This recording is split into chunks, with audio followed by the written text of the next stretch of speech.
आपको फिर से एक बार मिलवाने जा रहे हैं, जिन्हें आप सब पहचानते हैं बहुत अच्छी तरह से। वो परिचय के मोहताज नहीं हैं।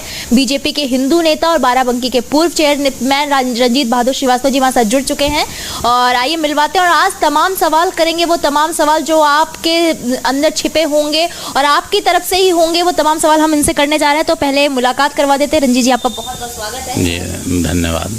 रंजीत जी, पहला सवाल मेरा आपसे है कि आप 2 साल से ये कहते आ रहे हैं कि धर्म युद्ध होगा और ये धर्म युद्ध गृह युद्ध का रूप ले लेगा, और आप देख रहे होंगे कि ये जो धर्म युद्ध है वो देश विदेश में, सिर्फ इस देश में ही नहीं रहा, वो विदेशों में भी फैल गया है और विदेशों में भी बातें पहुंच गई हैं और बढ़ रहा है।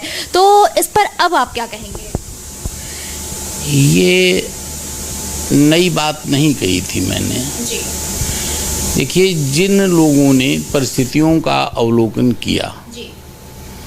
और जिन लोगों ने समाज का अध्ययन किया जी। उनको सबको मालूम था कि आज की लड़ाई का दौर जर और जमीन जोरू नहीं रह गया है।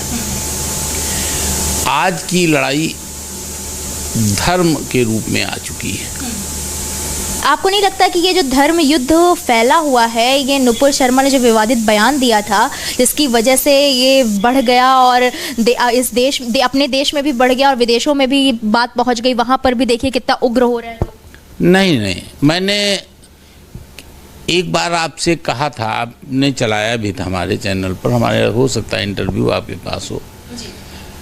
हमने कहा ये जो एक नारा बुलंद करते हैं अल्लाहु अकबर का, ये हम लोगों को नागवार गुजरता है।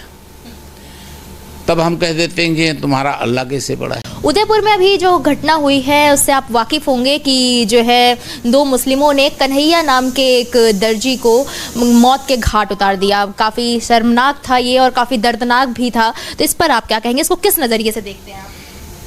देखिए, आज इस घटना की मैंने अभी मौलाना तौकीर रजा को सुना, अभी ओवैसी बोल रहे थे जी। इस घटना की आज की तारीख में इनका हर मौलाना और हर नेता मजम्मत कर रहा है, लेकिन यही मजम्मत कमलेश तिवारी की हत्या पर नहीं हुई थी। कारण कोई हो, परिस्थितियां तो बदली हुई हैं, लेकिन जहां तक मुसलमानों की बात है,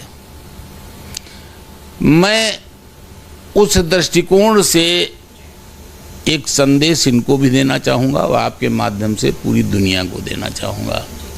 मुसलमान है कौन? जिसके दिलों में अपने अल्लाह और रसूल के लिए ईमान आ गया, दिलों में ईमान। हालांकि इनके सूरा मुनाफिकीन में ये आया हुआ है, अल्लाह ने मोहम्मद से स्पष्ट कहा है कि ये कलमा पढ़ने के बाद भी मुकर जाएंगे,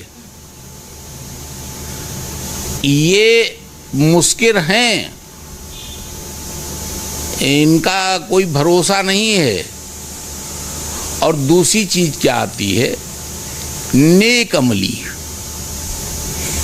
ईमान लाइए और नेक अमली के रास्ते पर चलिए, ये इनकी कुरान का संदेश है। आज मैं पूछना चाहता हूँ, दुनिया के तमाम मुसलमानों से पूछना चाहता हूँ, क्या तुम मुसलमान के घर में पैदा हो जाने से मुसलमान हो गए? क्या तुम कलमा पढ़ने से मुसलमान हो गए? क्या तुम रोजा नमाज जकात देने से मुसलमान हो गए?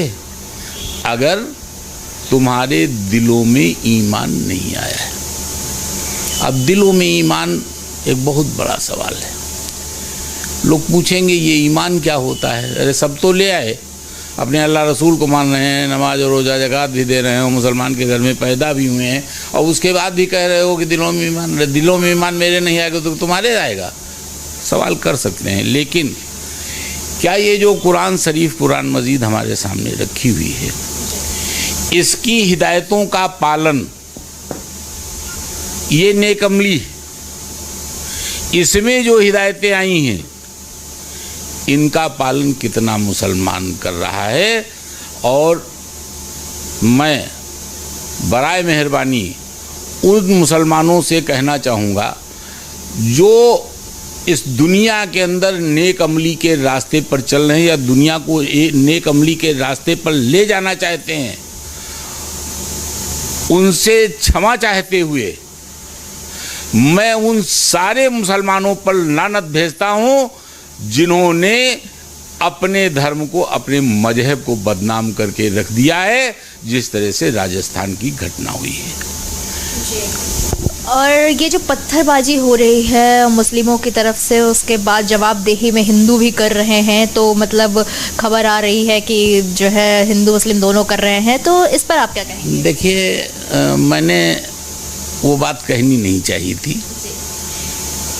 हमारा एक शेर है, खुदगर्ज तूने बख्शा नहीं आले नबी को, अब मुझसे कह रहे हो कि अमन के रास्ते खुले हैं। शेर याद नहीं आया। अब मुझसे कह रहे हो अमन के द्वार खुले हैं। तो तुमने तो अपने पैगंबर की संतानों को नहीं बख्शा है, तुमने तो इस्लाम ख़त्म कर दिया था। और किसने ख़त्म किया था? वो मुसलमानों ने किया था, जो उन्हीं का कलमा पढ़े हुए थे। उन्होंने उनकी 6-6 महीने की औलादों को मार डाला। हम लोग क्या हैं? ये तो इनकी खुदगर्जी थी, जो उस करबले के बाद इस्लाम जिंदा हो गया। खुदगर्जी ये थी कि उस दौर में, मोहम्मद साहब के दौर में, चाहे खिलाफत उनकी ही तरफ से क्यों ना आई हो, ईसाई इनका दुश्मन हो चुका था, यहूद इनका दुश्मन था। जाते कहाँ ये? अगर ये मोहम्मद रसूल पर और अल्लाह पर ईमान ला करके इस्लाम को आगे न बढ़ाते तो ये तो धर्म ही ख़त्म हो गया था, मजहब ही ख़त्म हो गया था वहाँ से। ये खुदगर्जी थी इनकी। ये जो मुस्लिम धर्म आगे बढ़ा है, मजहब आगे बढ़ा है, ये किसी पर इनायत करने के लिए नहीं आया, ये तो इनको अपने को खुद को बचाने के लिए आया। अब आप जरा बताइए, उस समय जिसकी औलादों को मार डाला, अगर उसको उसका नाम न लेते तो इनका कौन नबी था? किसको मानते? और अगर अल्लाह पाक का नाम लेते तो कुरान कहाँ से लाते? तब तो इनको तौरेत पढ़नी पड़ रही होती, तब तो इनको इंजील पढ़नी पड़ रही होती, बाइबिल पढ़नी पड़ रही होती, तब कौन सी ये किताब पढ़ते? मजहब ख़त्म हो गया था? नहीं ख़त्म हो गया था। तो ये खुदगर्ज लोग हैं। और जो आपने एक सवाल किया है, असल ये जब मक्के में जाते हैं तो ये हाजी लोग वहाँ कंकड़ पत्थर शैतान पे फेंकते हैं जा कर के, और ज़रूरी है, सबका फेंकना ज़रूरी है। तो ये जब लौट के आते हैं तो इनकी औलादें नकल किसकी कर रही हैं? ये तो अपने अब्बा हुजूर की और अपने जो जा रहे हैं इनके बड़े बुजुर्ग, उन्हीं की तो नकल हो रही है 1400-1500 साल से। तो ये हम लोगों को शैतान समझ करके मारते हैं। ये अत्थर पत्थरबाजी जो भला हो योगी जी का, थोड़ा सा बुलडोजर चल गया है, और उधर कश्मीर में थोड़ा सा मतलब जो है ये 370 हटने के बाद थोड़ी बारूद सूंघ रही है इनको, इसलिए जो है ये सब बंद हो रहा है। वरना तो ये पत्थर मार करके मार डालें, ये तो वो लोग हैं। ये जो हिंदू मुस्लिम के बीच खाई बढ़ रही है, इसके पीछे मतलब आपको क्या लग रहा है, क्या वजह है? क्या इस खाई को भरना चाहिए या फिर और दूरियां बढ़ेंगी? हाँ, रहीमन धागा प्रेम का मत तोड़े छिड़काए, और टूटे से फिर ना जुड़े गांठ पड़ जाए। ये हमारा देश तमाम इनके जुल्मों सितम के बाद भी 1000 साल हो गया, हम इनके तमाम जुल्म सहे और भूले हैं। आज़ादी के बाद हम लोगों ने समझा था कि चलो बंटवारा हो गया है, अब जो लोग बचे हैं प्रेम भाव से रहेंगे। लेकिन ये बात सत्य है, लोगों को बुरी लग जाती है कि पता नहीं क्या है, जैसे जैसे इनकी संख्या बढ़ती जाती है इनके दिमाग में फुतूर बढ़ता जाता है।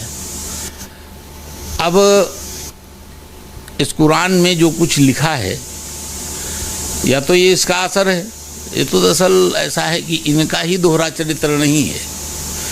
इनके अल्लाह मियाँ का भी दोहरा चरित्र उजागर होता है। आले इमरान की आयत 28 देख लीजिए, कहते हैं कि ना बनाओ काफिरों को अपना दोस्त, मोमिन मोमिन से दोस्ती करे। और पलट के उसी आयत में आ जाता है कि यदि इनसे किसी नुकसान की उम्मीद है आपको तो दोस्ती कर लो, तो कोई हर्ज भी नहीं। अब देखिए दोनों बातें हो गई। एक बात कहते, या तो कह देते कि इनसे दोस्ती न करो, और या कह देते कि भाई ठीक है आपको नुकसान हो सकता है इनसे दोस्ती कर लो।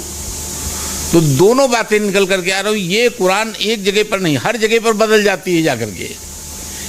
एक तरफ कहती है कि आपके आमाल आपके साथ और उनके आमाल उनके साथ।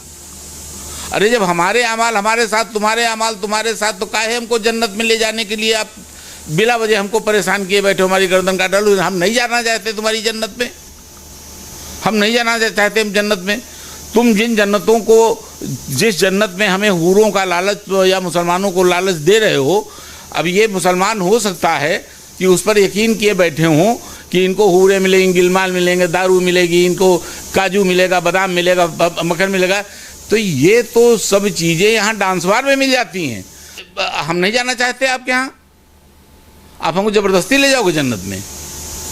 आप जाइए, आप मजे लीजिए जा करके। हमारे लिए हमारे ईश्वर ने परमगत सदगत देने का वादा किया है। मसला है नबी पाक सल्लल्लाहु अलैहि वसल्लम की शादी का, कि मोहम्मद सल्लल्लाहु ताला अलैहि वसल्लम और एक कम सिन बच्ची के निकाह के हवाले से ये कुरान के भी खिलाफ है और फितरत के भी खिलाफ। मुसलमानों में तहकीक का जज्बा खत्म हो गया। सैयदा आयशा सिद्दीका की उम्र है, वो है 19 साल शादी के वक्त। मैं दावा ज़ुबानी कलामी नहीं कर रहा।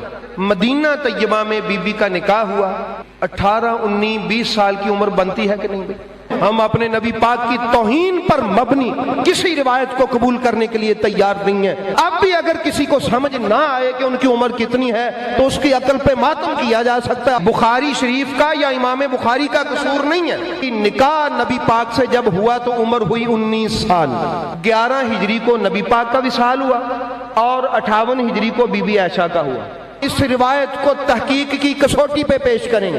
ऐसी रिवायात जिनका सहारा लेकर गैर मुस्लिम आपके और मेरे रसूल की इज्जत पर हमला करते हैं, ऐसी रिवायात को निकाल के बाहर फेंका जाए। रावी का बयान है, मोहम्मद मुस्तफा सल्लल्लाहु अलैहि वसल्लम का बयान नहीं है, यह रावी का बयान है। एक रावी ने रिवायत की है कि उनकी उम्र 9 साल थी। हुजूर ने नहीं कहा कि बीबी आयशा की उम्र 9 साल थी कि हम लोग चुप कर जाए। यह एक रावी का बयान है कि जिससे पूरी दुनिया में हमारे नबी की तौहीन हो रही है। यह हदीस नहीं है, यानी नबी का फरमान नहीं है। नबी के फरमान में और रावी के बयान में फर्क होता है। सब लोग कहते हैं जी बुखारी शरीफ में लिखा हुआ है, तो अगर बुखारी शरीफ में हर लिखा मानते हो तो फिर उनसे इख्तलाफ क्यों है तुम्हें? कई हदीस के अंदर तुमने इख्तलाफ किया। और जो लोग सबसे ज्यादा 9 साल की उम्र पर जोर देते हैं उन्होंने तो इमाम बुखारी की शान में क्या क्या कलमे बोले हैं, मैं बयान करूं, आप कानों पे हाथ रख लो। अगर इमाम बुखारी की इबादात में लिखी हुई हदीस के बराबर में दूसरी हदीस लाते हो तो इस तारीखी हवाले को जुटलाने में क्या प्रॉब्लम है? नूपुर शर्मा ने विवादित बयान दिया था, इस पर आप क्या कहेंगे? देखिए, नूपुर ने जो विवादित बयान दिया था वो एक्चुअली तो दुनिया में ये बात आ गई कि मतलब वो बयान इनके यहाँ लिखा पढ़ी में था और विवादित नहीं था। लेकिन आज ही की तारीख में एक वीडियो इनका वायरल हो रहा है जिसको मैं देख रहा हूँ कि इनकी बुखारी शरीफ और इनमें जो इनकी हदीसें आई हैं, हालांकि अभी इनको कुरान में भी ज़रूरत पड़ जाएगी।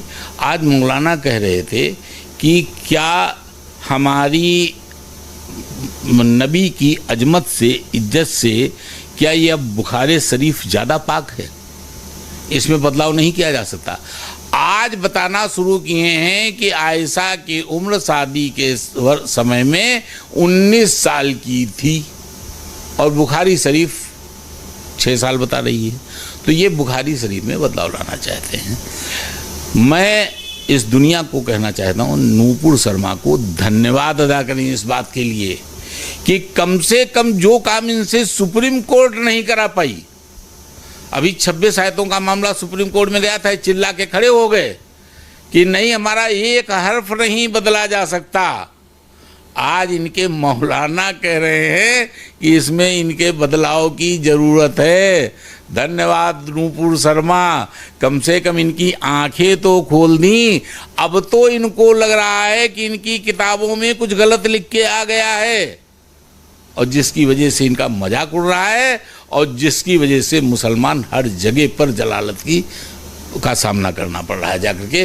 तो नूपुर शर्मा को तो धन्यवाद देना चाहिए, और नूपुर शर्मा से इन लोगों को माफ़ी कर देना चाहिए, कहना चाहिए बहन तुमने मेरी आंखें खोल दी हैं, अब मैं अपने धर्म से उन सारी चीज़ों को निकालने जा रहा हूँ जो हमारे नबी को, मैं अपने लोगों के लेना, हम लोगों से क्या लेना देना, जो हमारे नबी को बदनाम कर रही, जो अल्लाह को बदनाम कर रही, जो हमारे मजहब को बदनाम कर रही, जो मुसलमानों को बदनाम कर रही, ये इहाद जिहाद फलाना ढिमाका ये जितना है ये सब मैं निकाल करके बाहर कर दूंगा, और दुनिया को अमन के रास्ते पर चलने के लिए मैं उसमें सहयोग करूंगा। हम ये अमन के रास्ते पर चलाएंगे नहीं, ये खुद अमन के रास्ते पर चल जाएं, यही बहुत है। बहुत बहुत धन्यवाद हमारे साथ जुड़ने के लिए। फिलहाल के लिए इतना ही, बाकी खबरों के लिए आप लगातार एम न्यूज़ के साथ जुड़े रहिए। एम न्यूज़ साथ सच का।